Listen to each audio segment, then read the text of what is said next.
Hello. If you're just joining us, we'd love to hear what office you're from. And if you're an advisor or you're in a different role, so you can feel free to unmute yourself or drop it in the chat. And we're going to give just a couple minutes for additional people that are coming from meetings to log in before we get started.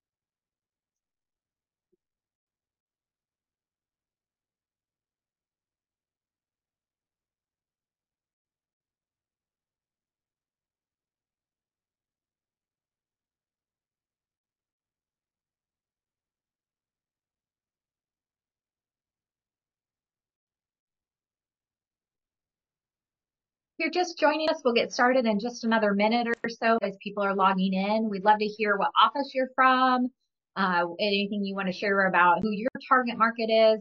Feel free to drop that in the chat and we'll get started in today's webinar in just a minute or so.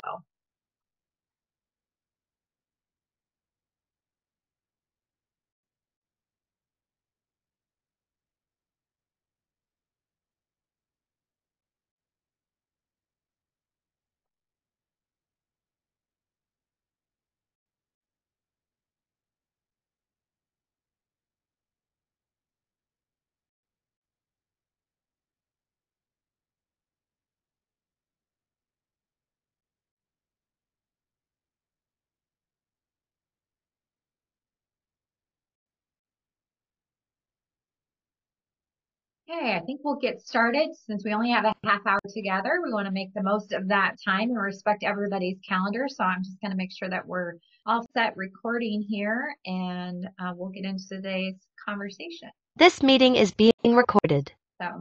So welcome to Changing the Game. I'm your host, Jennifer Hensley with Playmaker Coaching and Consulting. And after about 20 years with NM, I started working directly with advisors to really help, as Belle and I were just talking about, be able to bring ideas to each other, make it a little bit easier as a business owner to not feel like you have to do it all alone or figure it all out when somebody out there has some great ideas or tools or resources to help you in your journey. So we're back. This is game 2 of season 7 of Changing the Game. Usually we have a webinar every fall, series every fall and spring. This season, we're talking all about target market nesting and how do you convert people that are liking you to actually turning those into loyalty and clients for you in your business. A couple of weeks ago, Emily Halal was with us, and she talked a lot about how she's using LinkedIn to grow her business, and it's actually generating over 50% of her revenue. So it's working really well for her. So if you weren't able to be with us, be sure to check out her video from that webinar. It's on our social media channels or our YouTube page with all of the webinars for all the seasons. So you can tap into those at any time as well. If you've been with us before, you know that we'll do a topic in 10 with our guest speaker today, and then we'll open it up for questions. So if you already have some questions, feel free to drop those in the chat in case we run out of time, or just to make sure you don't forget about it. You can drop those and then we'll get to them towards the end of our time together today. If you're new, welcome. Glad to see you here. Glad to have you on this journey and wishing you all the best in your business as we approach the end of the year. So this week we're joined with Belle Ives, and she's going to tell us a little bit more about who she is, what her practice looks like, and then we'll dive into our topic. So like I said, if you have any questions, feel free to drop them in the chat, and we'll have some time to get into those in just a little bit. So Belle, welcome again. Great to have you here.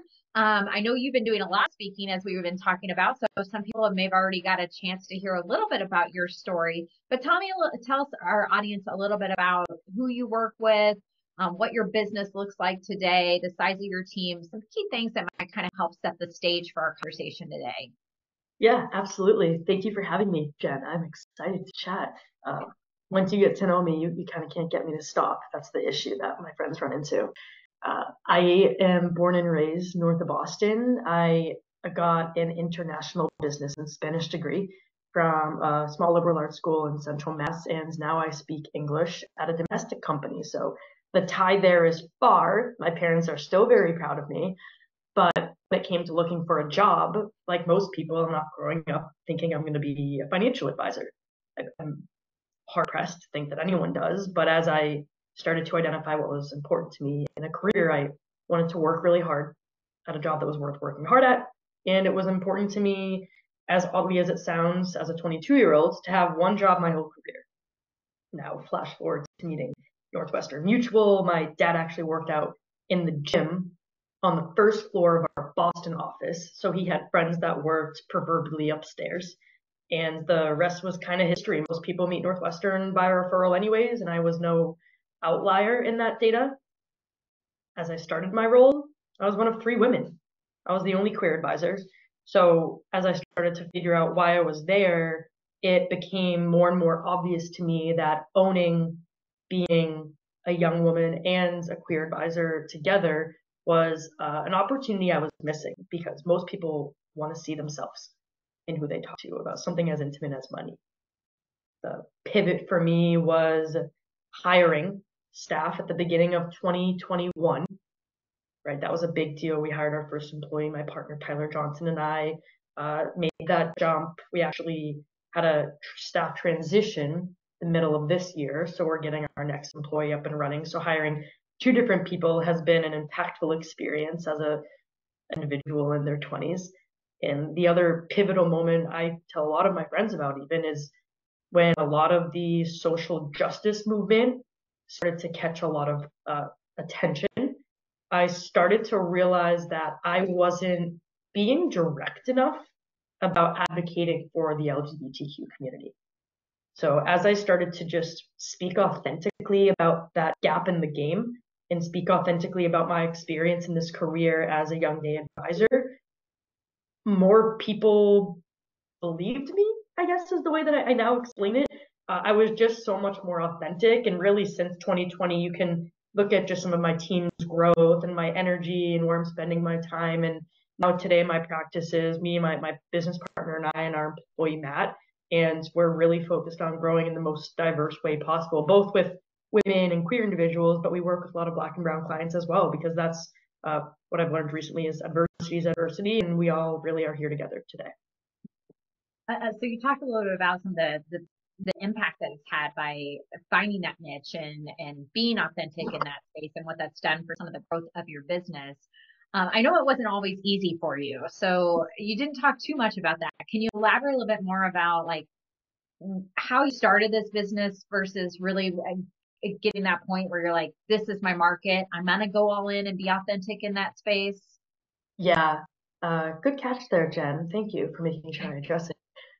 I'm actually working on this piece for a different presentation I have.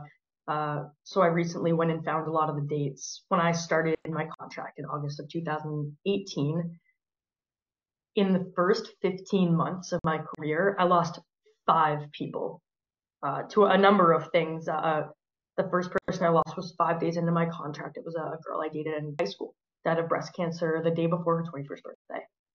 So that that was brutal. That was brutal being 22, fresh in this job. We've all been through, the first couple of weeks of being a rep, or at least you've witnessed it. It wasn't cute. It wasn't a cute look for me. A classmate of mine from high school, I lost a cousin of mine. I lost a young woman who I knew through the field hockey community. Her older brother and I actually went to college together, as small a world as it is, being from the greater Massachusetts area. So I just lost a lot of young people in a really condensed period of time. And I remember a year into my career, and I was going to another service, my mom just said, she's like, you've been to way too many of these.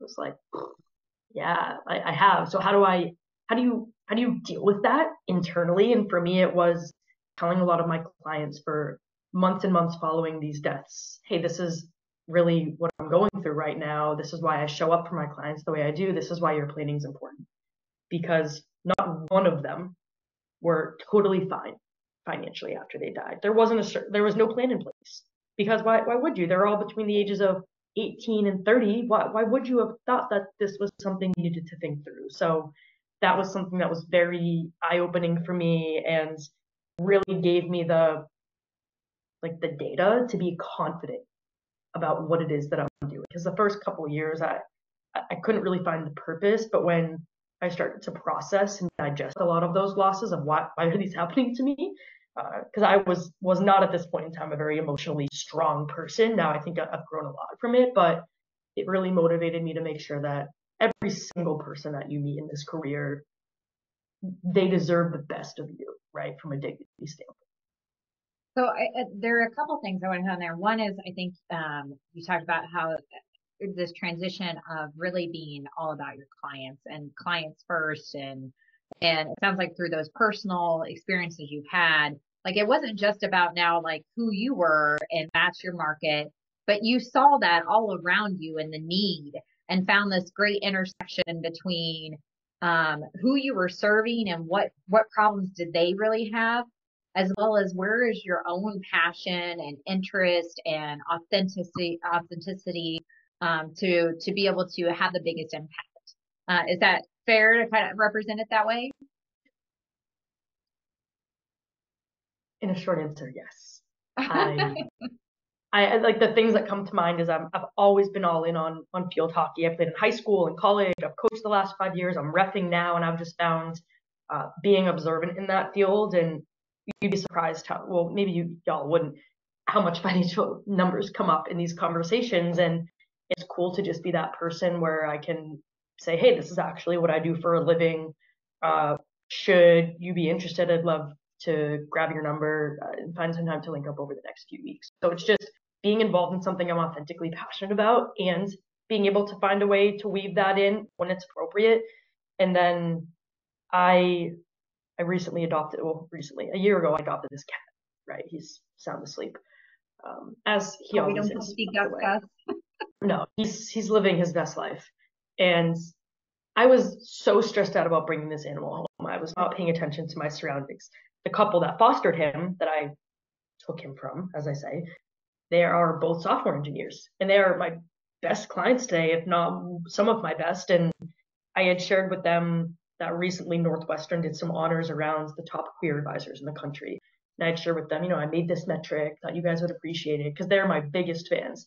And today I got this package in the mail, and they sent me, some like soaps from a charity they're passionate about. And they sent me a shirt that said "Shuck the Patriarchy," because they know I'm very pro women and all this stuff. Like, they just sent me like the cutest care package to say congratulations. And these are clients that I've known for about a year now, a little over that, but just these relationships that you build, that's maybe not from someone you get through prospecting or not someone you meet on LinkedIn, just people who eventually were like, hey, you seem like you know what you're doing, and you seem like you're doing a good job with this cat, right? We kept in touch because they loved this cat I took from them. And it's just those relationships that are so organic. And yeah, you should still do the prospecting thing, but being able to serve in places that you're also living your life in from a personal standpoint, there's not another career like that out there today. Yeah, I always suggest, think about what are those 3 or 4 ways that you're going to be connecting with people and getting your message out there. And, it sounds like for you, certainly speaking's been a part of that. Just being involved in organizations and out in the community has been a part of that. Certainly, you're always meeting with people as part of your normal business process is going to be a big majority of it. But what are those key ones? And for some people, you might decide, yeah, I'm not a speaker. That's not for me. Maybe I'm going to use LinkedIn like Emily did. But figure out what are those ones that you can tap into to continue to give you that flexibility and more of that organic approach to your prospecting to really be a part of your market versus just observing your market from the outside. So Right. Tell us a little bit more about some of the steps that you took to really go deeper into nest in your market. What are some specific things that you've done that maybe will apply whether somebody's in the same market with you or not? I have a couple stats to go to. I'm not a big, I think stats are very misleading a lot of the times, right? Because they're positioning what they want to promote, but have a couple go-to stats. I love telling people that the average financial advisor today is about 60 years old, right? So doesn't matter what color I am or what gender I am, but to be 3 to 4 decades below the average financial advisor age is a pretty compelling reason alone to work with me. And then just knowing that only about 12 to 15% of financial advisors are female.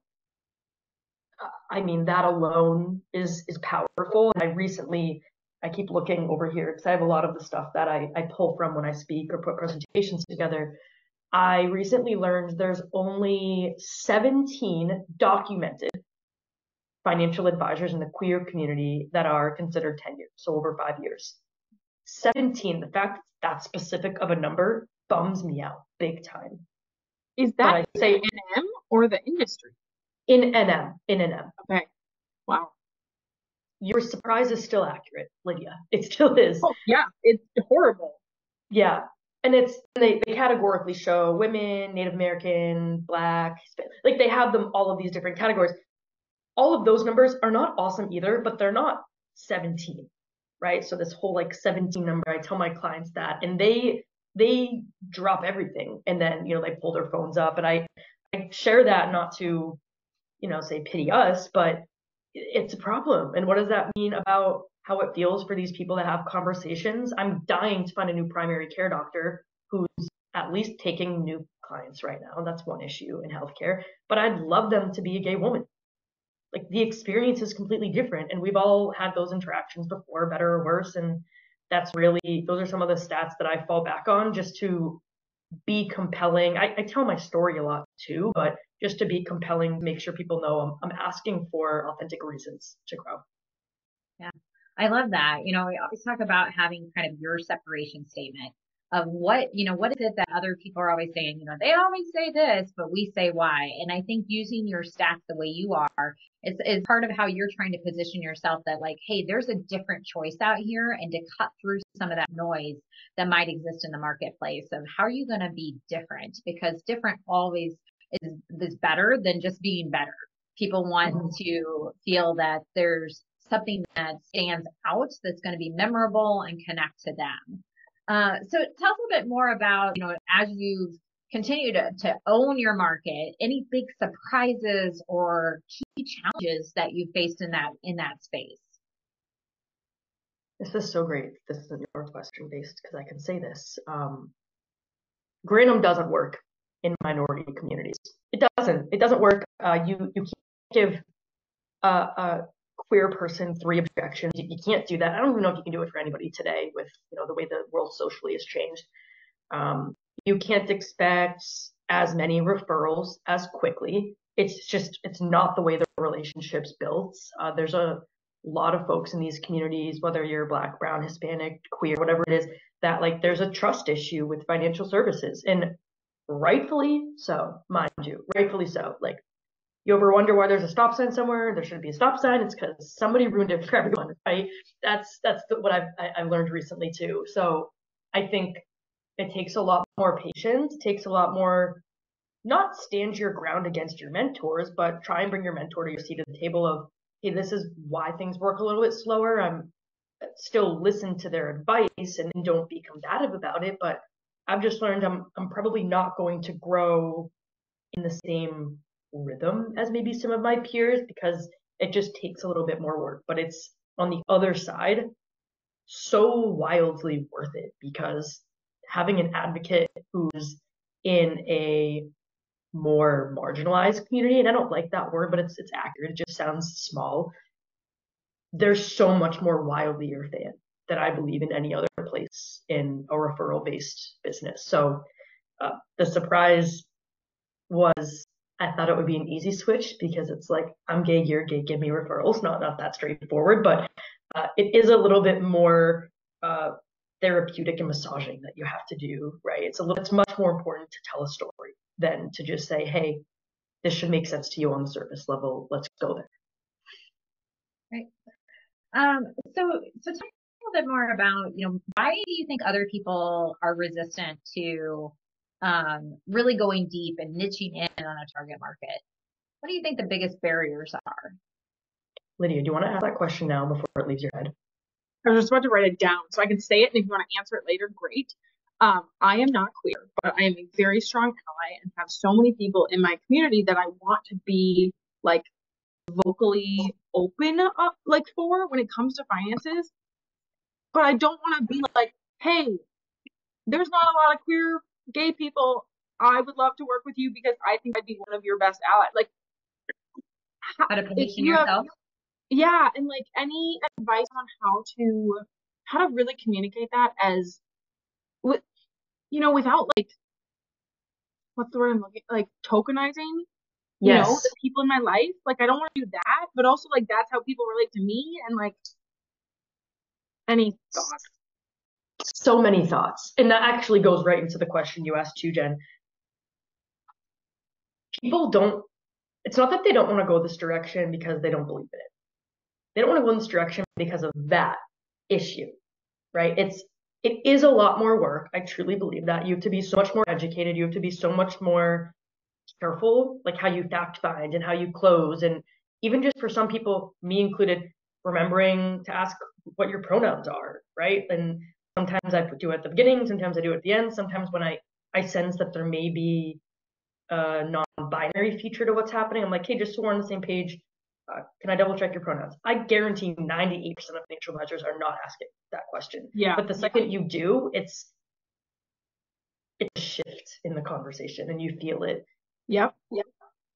But the other issue is, how do you get into this space when you do not identify? And I asked this exact question at the Multicultural Summit last week to a Black advisor. I said, hey, I want to work with more people of color, regardless of what it is, but I'm white. I'm very white. How do you cross that bridge when, yes, I'm queer, but you don't look at me and really notice that I'm in this community all the time? Mm-hmm. And I got the best answer. I want to get it tattooed on my forehead. She said, Belle, adversity is adversity. What you've gone through as a white woman or a queer advisor, whatever it is, like that's not less or more hard than being Black in this career. And if you story tell, hey, I'm coming from a direction of I can't appreciate everything about being in a different diverse community, but I'm one of very few women in my field. Mm. It's really important that I grow in a direction that's in alignment with why I continue to do this job, and that's to work with a diverse group of people, right? It's to bring this to, as a resource, people who typically don't have access to it. And it's because when you live in a world that's dominated by white, straight, het men, my father's one of them, and he's the greatest guy ever, so I'm not against them. Right. It's really hard to grow, right, when you don't see yourself. So when you think, Lydia, about who's in your world that's just diverse, that's why I want to meet with them, because I know the rest of my industry is not thinking about them. Who comes to mind? Queer, first generation, single parent. Like I go through, like I rifle through examples like that just to be like, it can be anyone, right? And then promise you'll be surprised if you anecdotally share kind of the way I just did with you. Because I literally asked the same question less than a week ago, and it's been transfer. Like I'm tracking how many people I ask in this way for introductions because I'm interested in what the data says of my success. Can you repeat exactly what you are like asking people? Not to be like, oh, can I have your language? But I kind of want that. No, yeah, I mean, And we are recording this too, so you can always go back. Yeah, I literally wrote down like, look at 23 minutes in. Yeah. Yeah, so to me, it's really important to grow in an authentic way. And yeah, I mean, I could send some LinkedIn messages and I could look in a phone book, but that's just not what I've done. Typically, people don't like when I jump out of the bush, ask them to meet for financial planning. So if it's okay with you, I want to spend a couple minutes just asking you, who do you know? And then people like chuckle lightly, right? And say, okay, like, what do you mean? It's really important that I grow and build a diverse clientele. I came in as one of 3 women. I was the first queer advisor, and I realized there was no one really doing the work to grow financial planning access for diverse communities. And I've learned recently that adversity is really adversity, and being a woman in this field has not been simple. It has not been easy. And I say being a queer woman in this industry has made it exponentially more confusing and harder to get the message across when the people who are normally in power positions in this industry are white straight men. And I always say nothing wrong with that. My father is one of them, and I love him to death. But for me, it's really important that I grow with queer clients. I grow with single parent households, with badass women, right? With Black and brown individuals, with first generation, like you name it, those are the people I want to look at my book and say, I am doing the work that keeps me in this job. And that's working with diverse communities for their financial planning. Now, I think one of the things that you said that stood out to me is whether you're working in a multicultural, diverse community or not, is when you think about your target markets, is thinking about where do you have that space that, like we were talking about before, that intersects with where your passion is and where your interests are, as well as where there aren't necessarily everybody else is going after that same space. I mean, inevitably, I will always hear the like, oh, I work with medical owners and, corporate executives and business owners. Like, yeah, blah, blah, blah. When somebody actually has something that's different, once again, that sets you apart because not everybody is doing that you have so much more opportunity to own that space and bring something different to the table. So where is that magic intersection that you can think about? One of the things that we have for advisors is actually target market assessment, where we actually have you go through like what are your top maybe 3 markets and consider some factors like how profitable is it for you? How much energy do you have in that market? How much can you be known for that market? Things like that to really help you kind of decide, is this something that maybe I feel like I should be doing, or is the right answer or the expected answer versus where do you really want to be and what's going to fuel you as you continue to build your business for the future? So I know we just have a couple more minutes as we wrap up. Are there additional questions from anybody? I know we have some other people with us as well. If you want to unmute yourself, you can hop on and share your question or drop it in the chat. We'll be sure to answer that. Lydia, did you have anything else that you wanted to ask as well? Yeah, I guess I'm curious on when you say you have to be careful of like the closing or just different parts of it in queer communities or Black and brown communities. Are there tidbits, are there tangibles that you think of specifically around what changes you made that you probably learned from the cis white men who can kind of push and push and push? You stole my question. yeah, I Great mean, question. they say fact findings made, or the sales made in the fact finder, right?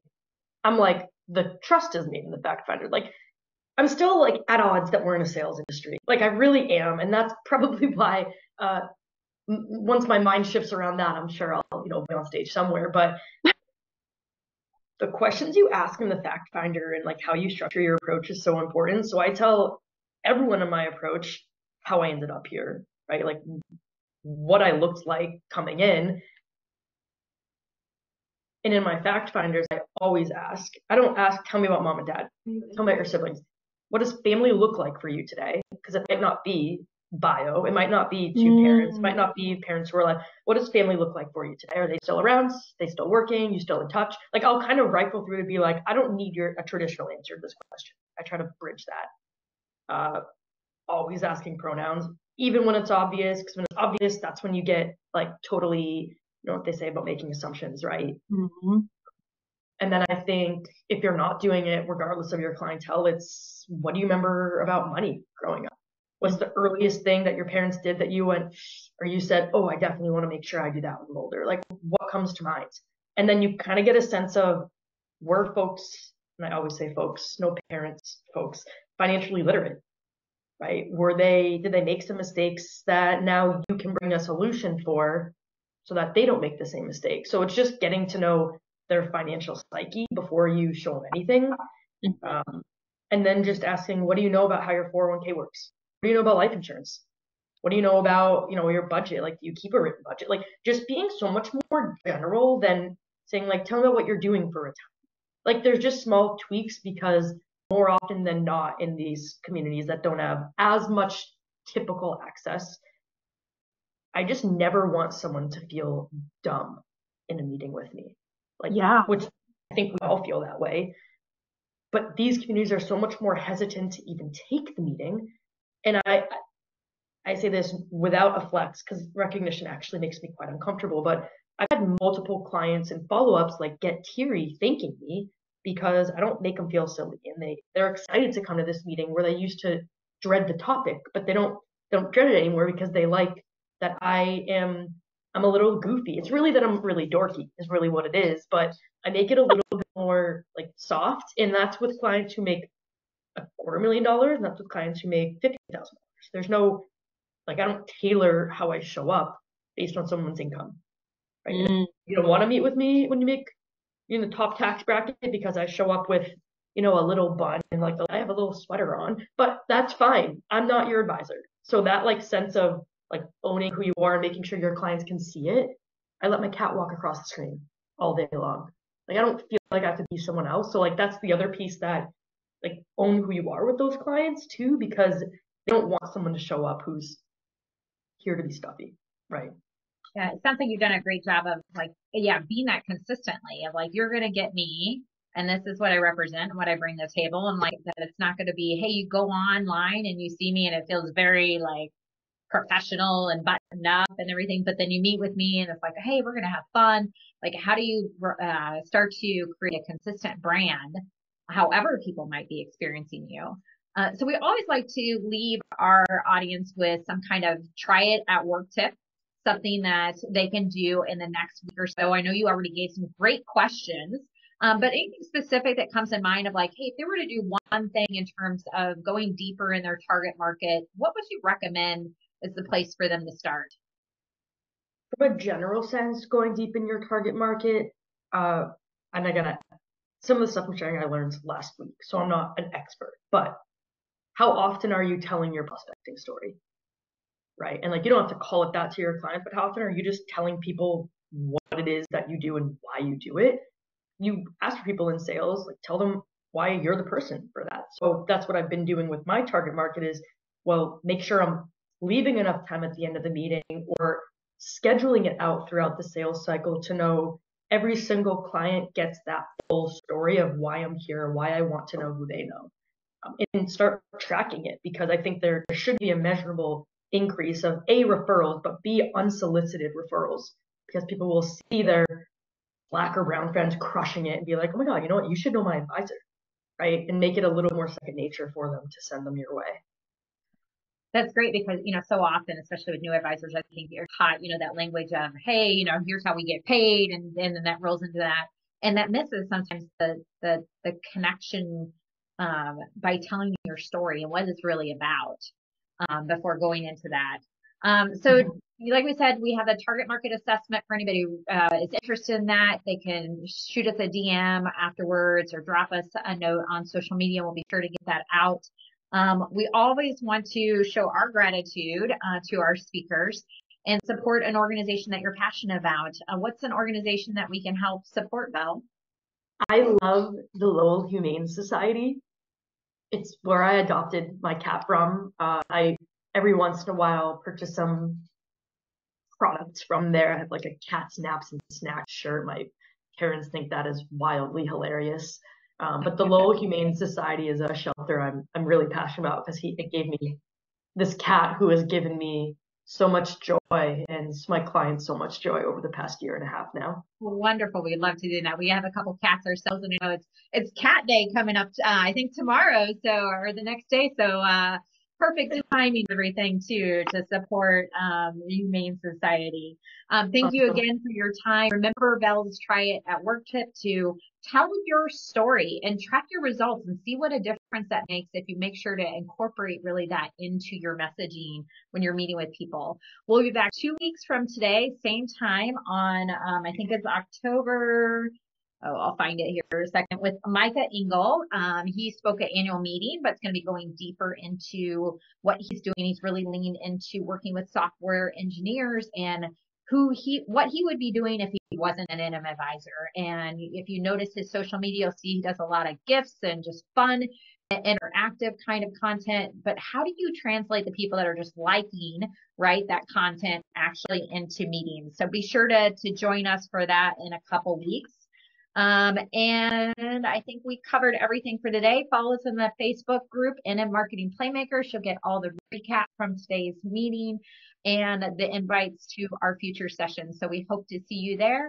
Thanks again for your time today, Belle. I hope you have a wonderful week, and everybody else have a fantastic fourth quarter as that we're right underway with it. So we know we're less than 100 days to the end of the year.